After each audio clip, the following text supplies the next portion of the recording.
네, 안녕하세요. 유민아빠입니다. 2019년 1월 9일 수요일 장 시작 전에 SK 네트워크스라는 종목에 대한 기술적 분석을 동영상으로 만들어 보려고 합니다. 끊임없이 탐하는 흐름. 여러분들 이런 차트는요, 저랑 같이 있는 동안 끊임없이 보여드릴 겁니다. 끊임없이 보여드릴 거예요. 또 이거야? 매번 이거야? 얘는 할 게 이거밖에 없어? 라고 할 정도로요. 예, 너무 많이 나오는 그런 역별 패턴입니다. 그만큼 많이 썼고 또 그만큼 또 잘만 공부해 두면은 먹을 수 있는 그런 차트이기 때문에 패턴이기 때문에 많이 받을수록 좋습니다. 많이 받을수록 좋아요. 이런 종목을 찾아드리는 거는 제가 찾아드리면 됩니다. 이런 패턴에 있는 종목 그냥 많이 봤는데 이런 류의 차트가 딱 하니 나왔다. 그럼 어떻게 되겠습니까? 예, 많이 봤잖아요. 그러면 유민 아빠가 무슨 말 하는지 알겠구나 라고 생각하시면 된다는 겁니다. 예. 자, 지난 12월 26일이었습니다. 예, 12월 26일 날 그때 당시 카페 활동을 안 하고 예고만 하고 홍보를 통해서 회원님들만 일단 모시고 있었죠. SK 네트워크스에 대해서 12월 26일 날 글을 남겨드렸습니다. 일명 끊임없이 탐하는 흐름이라고 설명을 해드렸죠. 동영상을 만들어서 올려드렸어요. 한번 참고해 보시면 좋고요. 끊임없이 탐하는 흐름이 나오고 있고 이런 흐름이 나올 때 대응 전략에 대해서 간단히 설명한 자료다. 자, 설명했다시피 주가가 쭉 뻗어나오면 좋겠지만 한쪽은 여전히 안 좋고 다른 한쪽은 좋을 때 잘 나오는 흐름도 설명해 드렸으니 공부하는데 좋은 패턴이지 않나 싶습니다. 라고 설명해 드렸습니다. 자, 이거에 대한 다시 한번 복습 차원이라고 보시면 돼요. 복습 차원이라고. 그러나 복습으로만 끝나면 안 되죠. 또 응용을 해야 됩니다. 자, 항상 이런 거에 정말 속지 마세요. 내려오는, 항상 말씀드리지만 내려오는 선입니다. 내려오는 선에서 호재로 인해서 주가가 어떻게 해요? 저돌적으로 달려듭니다. 그러나 놔두세요. 웬만하면 놔두시면은 알아서 어떻게 돼요? 돌파했어도 이런 데서 받고 이렇게 내려올 가능성이 있고요. 아니면은 돌파조차도 못하고 그냥 빠지기도 합니다. 특히 호재인 줄 알고 올랐는데 자, 내려오는 우상향하는 선이죠. 예, 무슨 선? 181선과 216일선입니다. 자, 요거 216일선이 아니에요. 정확하게 241선입니다. SK 네트워크는 241선에 일치합니다. 이런 식으로요. 이렇게요. 정확하죠? 자, 우하향 내려오는 선은 뭐예요? 주가를 항상 찍어 누르게끔 되어 있습니다. 주가를 항상 찍어 누릅니다. 예, 주가를. 자, 이렇게 놔뒀을 때 호재인 줄 알고 올랐는데 이게 호재만 있는 게 아니라 부담도 되는 인수권이에요. 그리고 또한 앞으로 어떻게 AJ 렌터카를 인수할지 애매모호하다 라고 합니다. 자금 쪽 부담도 좀 있고 인수 자금 부담도 있고. 자, 이랬을 때 주가가 하락하지만 장기적으로 봤을 땐 분명히 SK 네트워크스의 호재죠. 호재입니다.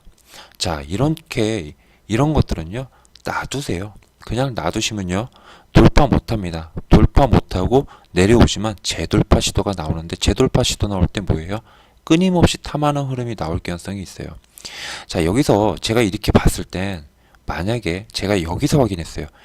이때는 확인했는데 여기 이 구간에서는 미처 확인하지 못하다가 이날 딱 확인했어요. 그러면 뭐라고 생각하겠어요? 저도 이거 돌파할지 돌파 안 할지 모릅니다. 예, 그냥 돌파해버려서 241선까지 갈지 안 갈지 저도 모른다는 거예요. 저도 모른다는 겁니다. 그럼 이렇게 애매할 때는 놔두죠 뭐. 돌파하는 거 보고 241선까지 돌파하는 거 보고 그때 보죠 라고 말할 수 있고요.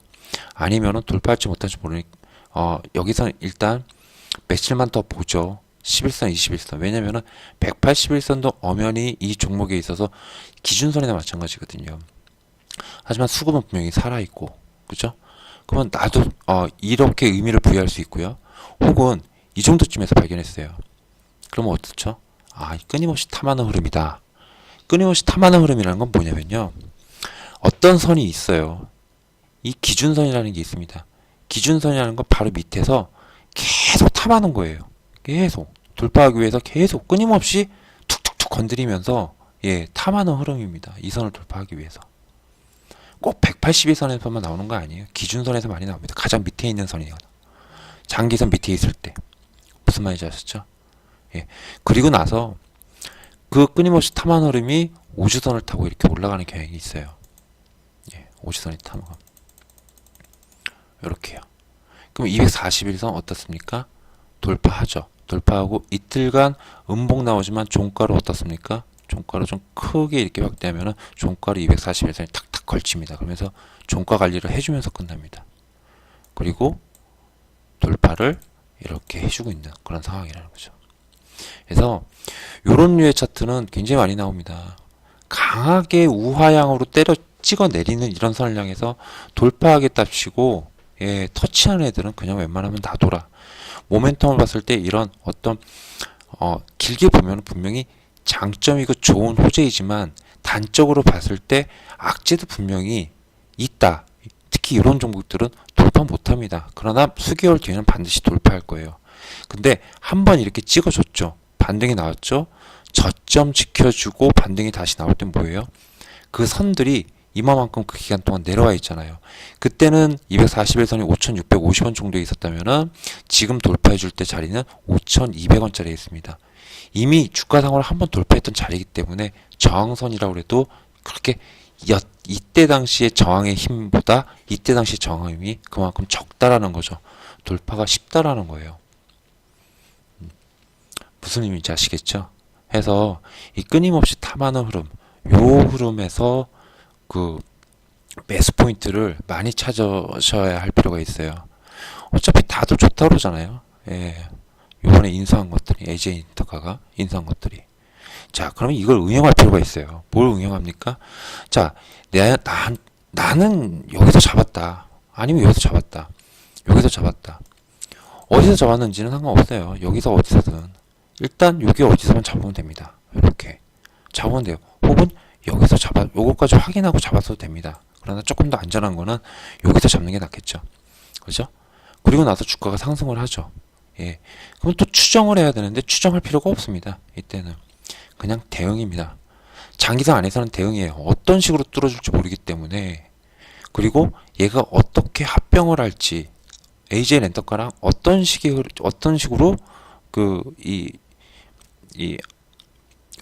결론적으로 어떤 식의 그 합병이나 아니면 시너지 효과는 분명히 있어요. 있지만은 AJ 렌터카 따로 있고 SK 네트워크 따로 있다. 이건 아닐 거란 말입니다. 그러니까 이게 아직까지 정하지 않았기 때문에 이게 확 간다 해서 돌파해서 계속 간다 이렇게 생각하지 말고 그냥 잡고 여기서 매수했으면은 일단 461선까지는 가겠다라고 생각을 하고 여기서의 흐름을 체크하면서 대응을 하면 된다는 겁니다. 자, 여기서 돌파했죠? 돌파했지만은 어떻게 해요? 합병 절차나 이런 이슈들, 여러 가지 이슈들 때문에, 그리고 시장 문제일 수도 있고요. 이런 것들 때문에 주가가 맞고 또 내려올 수 있어요. 이렇게. 그러니까 주가라는 건 모르는 거예요. 주가라는 건. 해서 섣불리 무조건 돌파한다라고 보는 거 아닙니다. 장기상 안에서는. 자, 근데 이거를 응용하자라고 했잖아요. SK 네트워크만 왜 봅니까? AJ 렌터카도 봐야죠. 뭐 보세요. AJ 렌터카는 뭐 하고 있죠? 갈 준비하고 있는 것처럼 보여지나요? 아니면 김새가 안 보이나요? 이렇게 봐서는 김새가 거의 안 보여요. 단지 자연스럽게 21선이 현재 주가 밑으로 깔렸다라는 수준밖에 안 보입니다. 그래서 이런 차트는 갈지 안 갈지 모르는데 분명한 거는 SK 네트워크가 같다라는 겁니다. SK 네트워크가 같다라는 거예요. 그러면 SK 네트워크가 AJ 렌터카를 기반으로 해서 인수한 걸 기반으로 해서 움직인 거잖아요. 그럼 AJ 렌터카 입장에서도 긍정적인 겁니다. 그렇게 생각할 수 있죠. 근데 갈지 안 갈지를 어떻게 알아요? 그죠? 하지만 SK 네트워크가 가기 때문에 AJ 렌터카도 갈 것이다라고 생각했을 때 이게 가는지 안 가는지를 아주 단기적인 흐름을 갖다가 판단해야 되잖아요. 그럴 때도 항상 단기적인 흐름을 판단할 때는 이렇게 분봉으로 보면 된다는 거예요. 30분 봉도 좋고요. 혹은 60분 봉도 좋습니다. 이럴 때는. 120분 봉도 어떻게 생겼는지 저 안 봤거든요. 이렇게 생겼네요. 근데 120분 봉보다는 60분 봉이나 30분 봉, 특히 30분 봉 보는 게 더 또렷하게 나오죠. 그죠? 자, 올라타는 자리 지지해주고 어떻게 했습니까? 저항받죠? 저항받다가 또 180분선 지지해줍니다. 그리고 저항받던 306선 다 내려놓고 올라탑니다. 그죠? 올라타고 있어요. 자, 이렇게 단기적인 어떤 파동을 이용했을 때 얘는 뭐예요? 분명한 거는 꾸물꾸물 움직이고 있다라는 겁니다. 그러면은 30분봉에서 13,000원을 돌파해버리면 60분봉에서 절반선이니까 13,000원이면 여기를 돌파하는 똑같은 상황이 발생해요. 그럼 60분봉에서 지금 이 장기분선 560분선과 216분선이 지금 요 상황인데 요 선을 돌파한다는 건 이때 당시 지지했던 선들을 돌파한다는 거예요. 즉 이제 가겠다. 본격적으로 나도 SK 네트워크 따라서 가겠다라고 봐준다는 거죠. 그러나 216분선 혹은 560분선, 가급적 216분선이 되겠죠. 216분선을 돌파하지 못하면 살아있긴 살아있지만 간다라고 말 못합니다. 그러나 돌파했다라면 살아있고 그리고 간다라는 의지를 보여줬다라고 생각하고 트레이더로서 SK 네트워크스를 보면서 단기 흐름을 갖다가 체크하면서 매수할 수 있다라는 거예요. 길게, 아주 길게 봤을 때는 잘 모르겠습니다. 일단 주가가 저는 장기선을 잡았을 때 전고점 돌파해 주는 거 있죠. 전고점 돌파해 줘서 올라가고 이러면 저는 밑바닥에서 잡았으니까 그때부터 마음이 편하니까 여유로워져요. 아마 여러분들도 마찬가지일 거예요. 예. 그러다 신고가 들어가면은 전 잘 잡은 거고 신고가에서 애매하게 좀 이러다가 쭉 밑으로 내려온다. 근데 한번 기다려봐요. 못 먹어두고 그때 분봉으로 막 체크를 합니다. 에이씨 원래 팔면 20% 먹었는데 지금 팔면 5%밖에 못 먹잖아. 그래도 팹니다. 그 방법밖에 없어요. 예, 그런 식으로 매매하는 경향이 있습니다. 예, 그러니까 한번 먹을 때 저는 단기 랠리에서 좀 제대로 먹자라는 그런 게 좀 있어요. 성향이. 예, 그러다가 이렇게 해서 5%밖에 못 먹지만은 5%라도 챙긴 게 다행인 게 밑으로 빠질 수도 있거든요. 그러나 지지해주고 정말 마지노선 지지해주고 잘 해줬을 때 돌파해서 가면은 제대로 큰 수익을 또 내는 거죠. 뭐 40%, 50%, 뭐 100% 이렇게 수익도 내고 그렇게 되는 케이스죠. 그러니까 저의 경우예요. 저의 매매 스타일입니다. 이런 것들은. 이거를 한번 참고로 해서 SK 네트워크스 흐름과 AJ 렌터카 흐름도 한번 비교해 보면서 같이 볼 필요가 있지 않나. 그리고 SK 네트워크스 그때 당시 주가 긍정적으로 제가 평가를 하면서 동영상을 만들었는데 긍정적으로 나왔는지 이것도 확인할 겸 해서 동영상으로 만들어 봤습니다. 자, 이상 유민아빠였고요. 네, 다음 종목에서 뵙도록 하겠습니다. 감사합니다.